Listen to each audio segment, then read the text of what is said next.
안녕하세요. 저는 로고스 학원에서 통합과학을 가르치고 있는 정수민입니다. 지금부터 잠실여고 중간고사 분석도 하고 기말 대비 어떻게 하면 좋을지 한번 말씀드려 볼게요. 먼저 중간고사 분석입니다. 해당 소단원들이 이번 중간고사의 시험범위였는데요. 파트만 보시면 물화생지 골고루 출제된 것 같아요. 하지만 문항 수 비중을 보시면은요, 예상한 것처럼 화학의 비중이 굉장히 압도적으로 높았어요. 그쵸? 그 다음으로는 지구과학 파트가 높았는데요. 그럼 이번에는 물리와 생물 파트가 출제가 덜 됐으니까, 그쵸? 기말고사의 때 물리와 생물의 비중이 높아질 것으로 예상이 됩니다. 네, 그럼 우리 잠실여고 빨리 난이도 얘기로 넘어가 볼게요. 우리 잠실여고 학생분들 직접 시험을 보셔서 아시겠지만 학교 시험 난이도가 굉장히 쉬웠어요. 그쵸? 난이도가 하였습니다. 지금 학교 1학년의 전반적인 분위기가 다 잘 봤어요. 그래서 저랑 함께 중간고사를 대비한 친구들도 90%가 다 맞거나 한 개 틀렸거든요. 이게 절대평가면 상관이 없죠. 그런데 상대평가가 되면은 등급 컷이 이제 걱정이 될 거예요. 제 예상 1등급 컷은 100점입니다. 그리고 2등급은 한 개 틀린 친구들은 아닙니다. 한 개 틀린 친구들 중에서 1점으로 감점됐느냐 또는 1.8점 또는 2.5점으로 감점됐느냐로 여기 안에서 또 등급이 나뉠 것 같아요. 그래서 제 예상 등급 컷은 굉장히 높고 촘촘할 것 같아요. 네, 이 정도로 변별력이 있는 시험 쪽은 아니었다. 좀 아쉬운 시험이었다라고 말씀드릴 수 있을 것 같은데요. 어느 정도로 쉬웠는지 작년 대비 한번 기출 비교해보면서 보도록 할게요. 간단하게 보겠습니다. 자, 작년에 화학 파트에서 배점이 높았던 킬러 문항들이에요. 보시면은 조건이 제시되어 있어요. 그래서 이 조건을 본 다음에 A, B, C를 찾아내서 내가 알고 있는 이온결합, 공유결합 개념들, 기억, 니은, 디귿 보기 골라내는 거였어요. 시간도 좀 오래 걸렸고요. 추론형이었습니다. 상당히 시간 오래 걸렸어요. 킬러였고. 이 문제도 볼게요. 그림 보시면 익숙하죠? 그쵸? 공유결합 그림인데 여기에 표 하나 더 제시되어 있는 식으로 어쨌든 자료가 제시되거나 추론하는 식이거나 좀 어려운 문제들이었어요. 그런데 올해 화학의 배점이 큰 문제를 보시면 배점이 큰 문제들이었거든요. 그런데 방금 문제들과 달리 딱 느껴지시는 게 어때요? 단순해졌다라고 보이시죠? 맞습니다. 추론형은 아니었고요. 그냥 단순하게 이온결합과 공유결합의 특징을 알고 있는가 확인하는, 숙지하는 문제의 유형이었습니다. 그래서 풀다가 헷갈렸을 수는 있어요. 그러나 어려운 문제는 아니었습니다. 네, 그리고 서술형도 한번 볼게요. 작년에 출제된 건데요.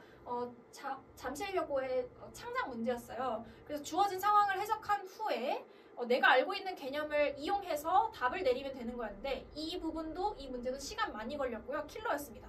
그런데 올해 서술형 한번 볼게요. 알칼리 금속의 특성을 확인하는 실험이 그냥 서술되어 있는 거고 답은 알칼리 금속의 특성을 그냥 쓰면 되는 거였어요. 그래서 이 서술형 또한 추론이나 문제 해결 능력을 요구하는 게 아니라 그냥 개념 숙지되어 있나 확인하는 문제의 유형이었습니다.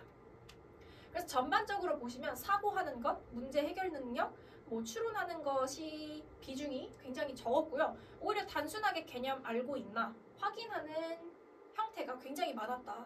그래서 변별을 짓는 킬러 문항, 고난이도 문항은 없었다. 그렇기 때문에요, 여러분. 자연스럽게 기말고사 난이도가 예상이 되실 거예요. 맞습니다. 여러분 생각하시는 대로 기말고사의 난이도는 그냥 어려운 게 아니라 완전 매우 어려워질 것 같아요. 그래서 대폭 상승할 것이다 라고 저는 예상을 하고 있고요.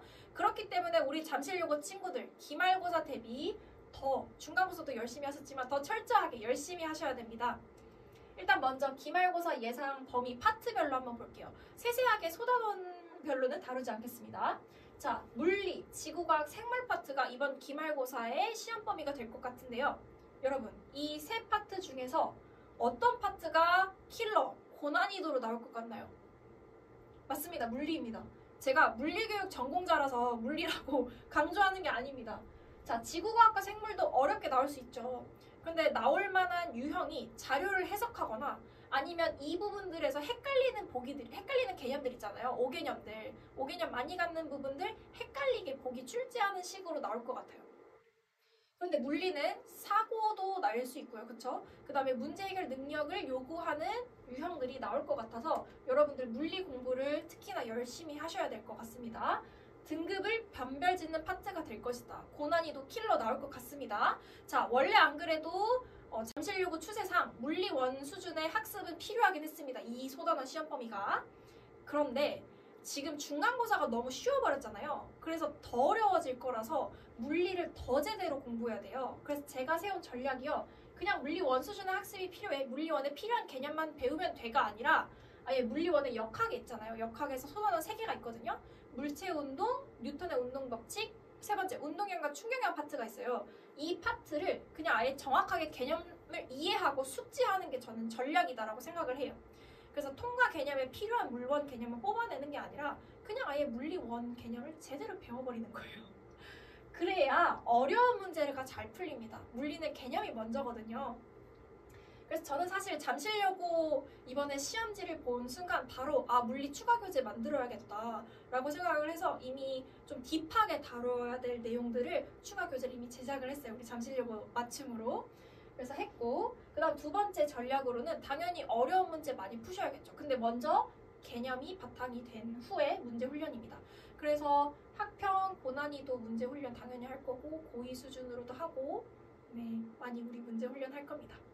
그 다음에 세 번째로는 제가 지금 현재 고2 대상으로 물리1 내신 대비를 하고 있는 선생님이다 보니까 여러분께 드릴 수 있는 전략인 것 같아요.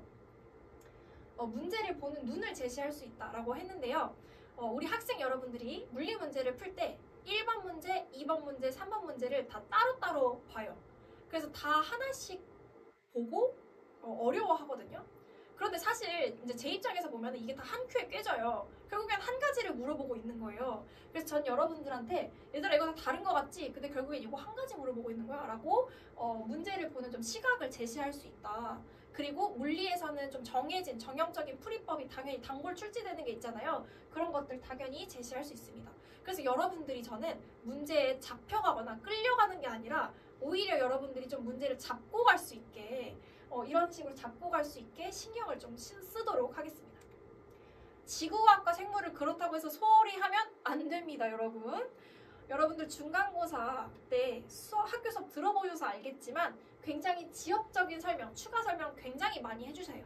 네, 그쵸? 그래서 지구과학과 생물 파트가 난이도 면에 있어서는 지구과학은 크게 어렵지는 않아요. 근데 양이 많을 거고요. 생물 파트는 중간고사에 이어지는 내용인데 난이도가 좀 올라갑니다. 그래서 좀 어려워요. 그래서 이 두 가지를 잘 공부를 하셔야 되는데 학교에서 어떻게 나올 거냐? 지역적인 개념 설명을 놓는 거거나 아니면 좀 어려운 개념들 있잖아요. 5개념 애들 많이 생기는 거, 우리 학생들 많이 생기는 부분들을 건드리는 보기가 나올 것이다. 헷갈리게.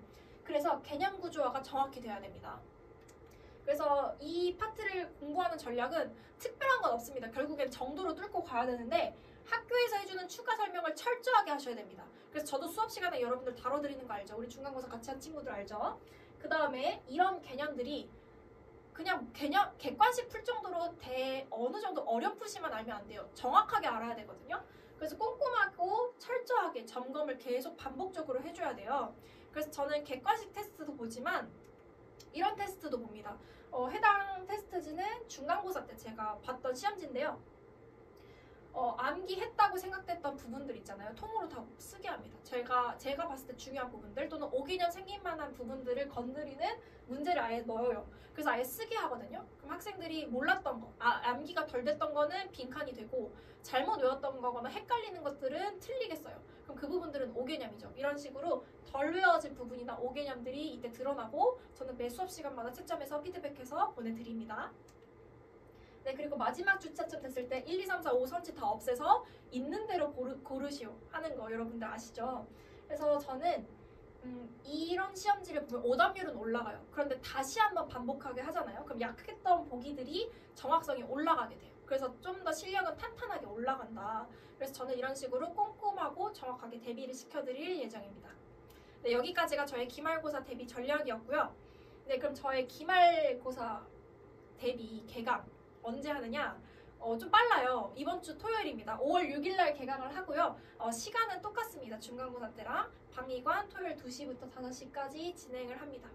네, 그래서 우리 잠실여고 친구들 중간고사 정말 열심히 대비했을 텐데 기말고사가 결국에는 한 학기의 등급을 결정짓는 중요한 시험이 돼버렸어요.